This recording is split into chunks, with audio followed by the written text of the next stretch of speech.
Good day, it's Madam CJ, and this is part two of misogyny or bullshit misogyny in hip hop. My view, my point. Basically, I want to offer some solutions to yesterday's video. I just want to piggyback on what I said about the young white man who felt comfortable enough to call me bitch. I let him know that I just because you listen to hip hop, sir, and that's where you're getting this from, that does not mean that all women, all black women, are cool with being called bitch or being called out of our names. I understand you felt comfortable enough with me because we do laugh and we do kid around, but don't ever, as long as you live, call any woman bitch to her face. He looked kind of confused, kind of puzzled, but I think the message resonated with him. And you know what? The next time I see that young man, I am going to ask him, you know, um, how he felt about that conversation. But I want to offer some solutions. First of all, I know you teach people how to treat you, and I know that words have power, but I know that you teach people how to treat you. Let me stay on the course. I met a hood gentleman back in December. And I say hood gentleman because he is from the hood, the ghetto. Um, we went out on our first date. And when we went out on our first date, he was playing Young Jeezy and some other gangster rap. So when we finally pulled up to where we were going, I let him know. I said, if we're going to be hanging out and if I'm going to be riding with you, then you cannot play that misogynistic bullshit while I'm in the car. I don't want to be subjected to it. I don't want to hear it. And so he asked me, he was like, oh no, he apologized. Oh baby, I'm so sorry. I'm so sorry. No. I didn't say not misogynistic because I knew he would not understand. I'm sorry. I told him I would not be listening to the bullshit bitch hoe rap. That's what I told him. So he apologized profusely and then he asked me, well, you like Trey Songz? And I'm like, well, that ain't no better, but at the same time, he don't know no better, but we have been seeing each other and he is aware of how I feel about uh, discriminatory words being used in reference to women and, in reference to gays, other groups of people.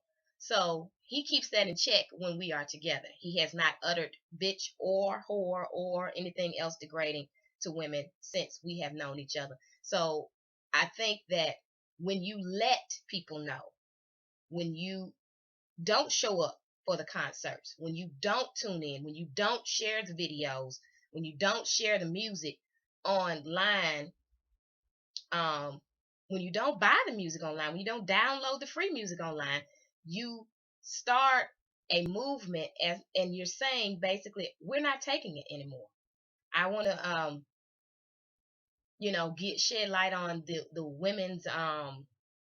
women of Liberia, the mass action for peace. Women of Liberia, mass action for peace. Um, they were a group of Christian and Muslim African women, Liberian women. They brought an end to the Second Liberian Civil War in 2003, which had been going on for 14 years. 14 years. They stopped the war that was going on for 14 years. And you know how they did it? They stopped it by withholding pussy.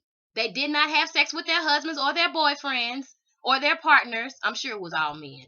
I'm sure these were straight relationships. But they stopped having sex. They also held nonviolent peace movements. And then they threatened to curse. Yes, use voodoo on, the participants of the war. And they were successful in their efforts. A group of Christian and Muslim women, they don't even have the same ideology when it comes to religion, but yet they could put their religious differences aside and make peace in Liberia. So I want to suggest that we women and our young sisters, young girls, we need to educate them and we need to let them know that it is not okay for anyone to call us bitch or whore. I don't care if it's your mother, your grandmother, your grandfather. I don't give a damn who it is. You need to let them know that you are a goddess. And if you do not know your goddess self, I suggest you get to know your goddess self. I suggest that your first thing you do when you get a chance is get this book, because I feel like when all women read this book, there will be a major paradigm shift. They already say that we are experiencing a paradigm shift where the matriarch will take her rightful place, and I do believe that that is happening. But I want to execute it, and I want to execute it rapidly. When I read this book, and it does have archaeological evidence that women were in power before these patriarchal religions and societies came upon this earth. When I read this book, I was devastated. I was mad. I was elated. I was happy because basically it's just saying that we are more powerful than we give ourselves credit for being. We create, we carry life, we nurture life, we carry life in our wombs, we nurture life through our breasts. And if we are that powerful, we can create anything, we can be anything. So let's try and see ourselves in a better light. But we must start with the basics. We must stop supporting bullshit degrading music. Stop it. Don't buy it. If you must listen to it in the privacy of your own home with your headphones on, honey. You know? But don't buy that shit. Don't go to the show.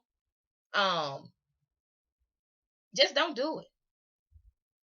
That's pretty much all I have to say today. I will see you later. Bye bye.